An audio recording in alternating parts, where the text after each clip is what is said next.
नमस्ते इंडियंस, आप देख रहे हैं इंडियन न्यूज़ टीवी और डीडी भारती। मैं हूं विजय। आइए नजर डालते हैं आज की खबरों पर।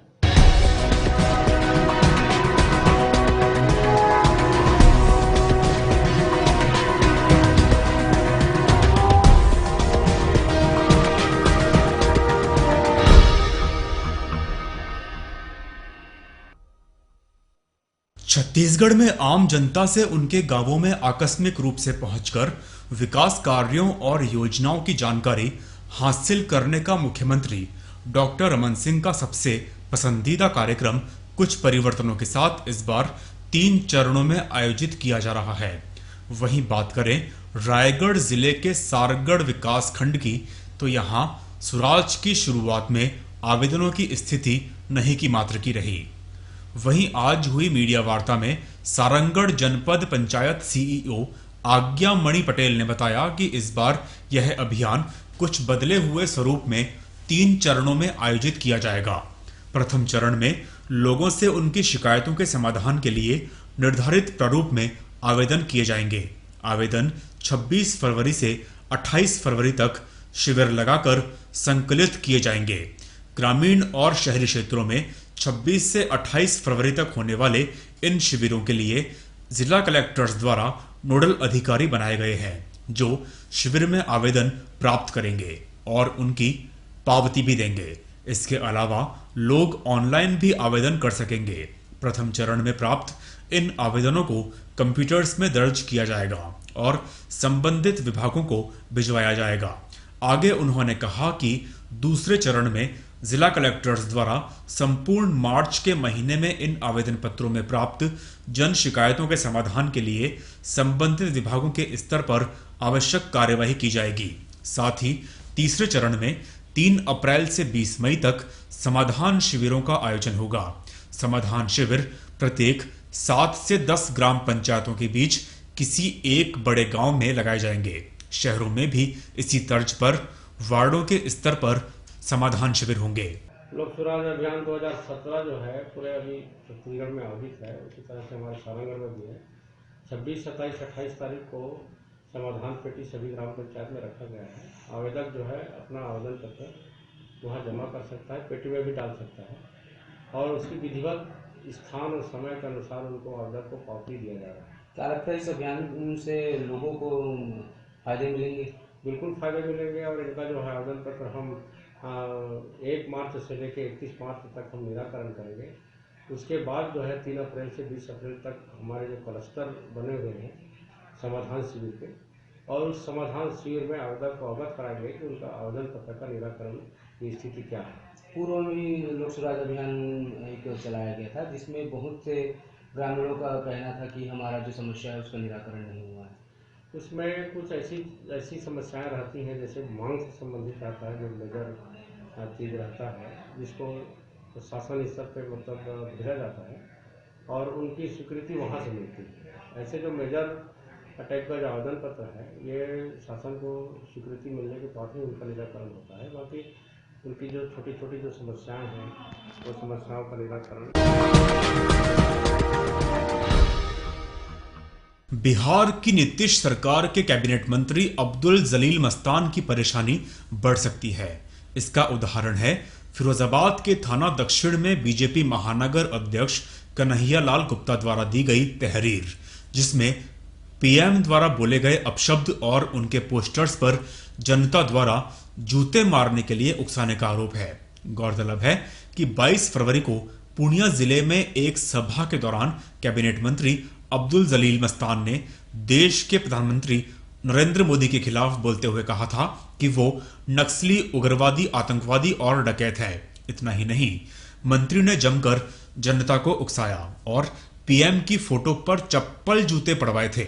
इसी खबर को देख कन्हैयालाल गुप्ता ने बिहार के इस कैबिनेट मंत्री अब्दुल जलील मस्तान के खिलाफ थाना दक्षिण में तहरीर दी है और मांग की है कि मंत्री के यह कृत्य विधि द्वारा स्थापित सरकार के प्रति घृणा एवं अवमान पैदा करने वाला है, जो राजद्रोह है। इसी के तहत मुकदमा पंजीकृत किया जाए। हालांकि पुलिस ने तहरीर रख ली है और कुछ भी कहने से बच रही है। हम सभी लोग आज यहाँ पर एक भारतीय नागरिक के रूप में आज थाना दक्षिण पर बिहार पूर्णिया में कैबिनेट मंत्री नीतीश बाबू की सरकार के कैबिनेट मंत्री अब्दुल जलील मस्तान के द्वारा माननीय नरेंद्र मोदी जी के विरुद्ध जो अपमानजनक शब्दों का, गालियों का, डकैत, आतंकवादी, नक्सलवादी कहकर उनके द्वारा एक भाषण दिया गया, जो कि एक सुनियोजित षड्यंत्र था। उस षड्यंत्र के तहत ही उन्होंने पूर्व नियोजित कार्यक्रम के अनुसार मोदी जी का एक चित्र मंच पर लगा रखा था और पब्लिक से जूते मारने का आह्वान किया। उनके तथाकथित गुंडों के द्वारा माननीय देश के प्रधानमंत्री, जो कि आज देश की सर्वोच्च संस्था के नेता हैं और विधिमान्य संस्था के नेता हैं, भारत का संविधान इस तरीके के आचरण की अनुमति किसी नेता या किसी आम नागरिक को नहीं देता है। उत्तर प्रदेश के फिरोजाबाद में नवागत एसएसपी अजय कुमार का कहना है कि सूदखोरों पर सख्त शिकंजा किया जाएगा। पूर्व से जो भी कार्यवाही चल रही है उसमें और तेजी लाई जाएगी। सूदखोरों के चंगुल से गरीबों और श्रमिकों को निकाला जाएगा। वहीं बिना रजिस्ट्रेशन कोई भी यह धंधा नहीं कर पाएगा। शुक्रवार शाम करीब 6 बजे एसएसपी अजय कुमार ने कार्यभार ग्रहण किया। 2011 बैच के आईपीएस अजय कुमार ने बताया कि उनकी पहली तैनाती फैजाबाद में सहायक पुलिस अधीक्षक के रूप में हुई। इसके बाद मथुरा में वे एसपी ग्रामीण रहे और इसके बाद लखनऊ कंप्यूटर सेल में एसपी के पद पर। एसपी रेलवे आगरा के पद से स्थानांतरित होकर आए आईपीएस अजय कुमार ने कहा कि पीड़ितों को न्याय दिलाना उनकी पहली प्राथमिकता होगी। अपराधी सीखचों के पीछे होंगे। इसमें किसी की दखलंदाजी बर्दाश्त नहीं होगी, चाहे वे रसूखदार या राजनीति से जुड़े लोग ही क्यों ना हो। दोषी होने पर राजनेताओं को भी नहीं बख्शा जाएगा, उनकी गिरफ्तारी तय होगी। जिले में सूदखोरी के कॉकस पर उन्होंने कहा कि सूदखोरी के खिलाफ काम करने वाले सेल को गतिशील करेंगे। बगैर पंजीकरण धंधा करने वालों के खिलाफ कार्यवाही की जाएगी। निर्धारित ब्याज से अधिक धन वसूलने वालों के खिलाफ मुकदमा दर्ज कर उन्हें जेल भेजा जाएगा। अपराधियों पर नियंत्रण के लिए विशेष टीम बनाई जा रही है। वह खुद 24 घंटे सीयूजी फोन पर उपलब्ध होंगे। पत्रकार वार्ता के दौरान SP city Sanjeev Vajpayee, SP ग्रामीण विकास कुमार एवं क्षेत्राधिकारी मौजूद रहे। आईपीएस से पहले मैकेनिकल इंजीनियर रह चुके एसएसपी अजय कुमार ने सड़क हादसों पर कहा कि इसके लिए री इंजीनियरिंग की जरूरत है। हादसों के लिए जो खूनी स्पॉट है उनकी जांच कर वहां सुधारीकरण का कार्य किया जाएगा। सकुशल मतगणना करवाना और पूरी निष्पक्षता से और पूरे सौहार्द के भाव से मतगणना सकुशल संपन्न कराना ये पहली प्राथमिकता है। और ठीक उसके बाद होली का त्यौहार आ रहा है, जो कि जिसकी संवेदनशीलता बनी हुई है। उसके मद्देनज़र भारी पुलिस व्यवस्था और चाक चौबंद व्यवस्था के करते हुए होली का त्यौहार भी सकुशल सौहार्दपूर्ण तरीके से संपन्न कराना ये मेरी प्राथमिकता है।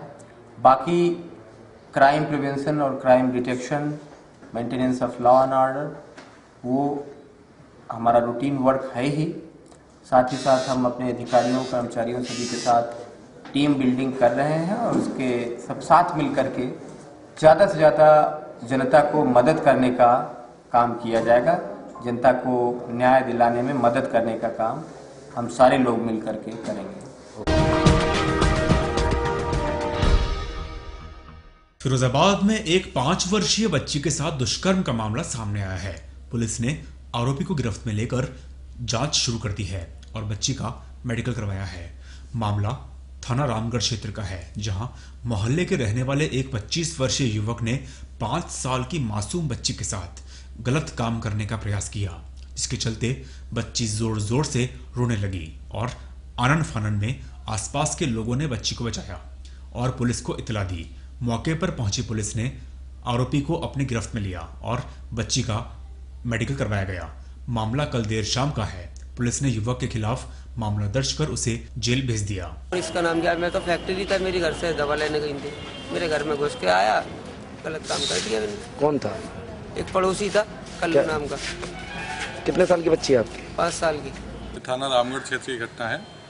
इसमें अभियोग पंजीकृत किया गया है, मेडिकल कराया गया है और जो आरोपी है उसको गिरफ्तार किया गया है। उसके आरोपी के विरुद्ध सख्त से सख्त कार्रवाई की। अलीगढ़ के थाना विजयगढ़ के नगला केशिया निवासी नगेंद्र यादव पुत्र रमेश यादव कोर्ट में फिरोजाबाद तारीख करने आया था। वह थाना उत्तर के जैन नगर में अपनी बहन सीमा के यहाँ 25 फरवरी से रुका हुआ था। बहन का आरोप है कि कुछ लोग आए और उसके भाई नगेंद्र को उठाकर ले गए। उसकी बाइक घर के बाहर खड़ी थी। परिजनों ने 1 मार्च को थाना उत्तर में उसकी गुमशुदगी दर्ज करवाई थी। गुरुवार को वह टूंडला और एतमदापुर के बीच रेलवे लाइन के किनारे बंधा हुआ पड़ा मिला। वह बेहोशी की हालत में था। जीआरपी को सूचना मिली तो उसे बंधन मुक्त कर 100 नंबर पर फोन कर पुलिस के साथ चिकित्सालय भिजवाया गया। होश में आने के बाद पुलिस ने थाना उत्तर में ले जाकर उससे पूछताछ शुरू की। पुलिस का कहना है कि उसे रेलवे ट्रैक पर बांधकर फेंका गया होगा और वह थोड़ा बहुत होश में आने के चलते किनारे आ गया होगा। उसकी हत्या की कोशिश तो नहीं की गई और मामले के पीछे क्या हो सकता है, इसे लेकर कई बिंदुओं पर पुलिस उससे पूछताछ कर रही है। थाना उत्तर में गुमशुदगी लिखी गई थी और आज सुबह ये रेलवे लाइन के किनारे मिले हैं। इससे पूछताछ की जा रही है। दोनों पार्टियों का आपस में मुकदमेबाजी चल रही है, कोर्ट में तारीखें वगैरह हो रही हैं, तो इनका पूछताछ की जा रही है कि सही स्थिति का पता चले।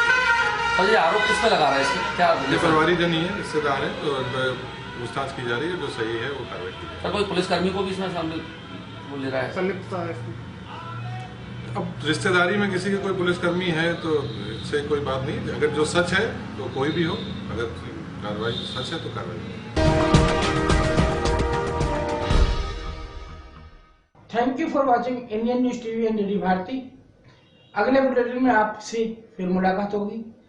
तब तक के लिए आप लगातार विजिट करते रहिए www.indiannewstv.in और www.ddbharati.com। Thank you Indians. नमस्ते इंडियंस।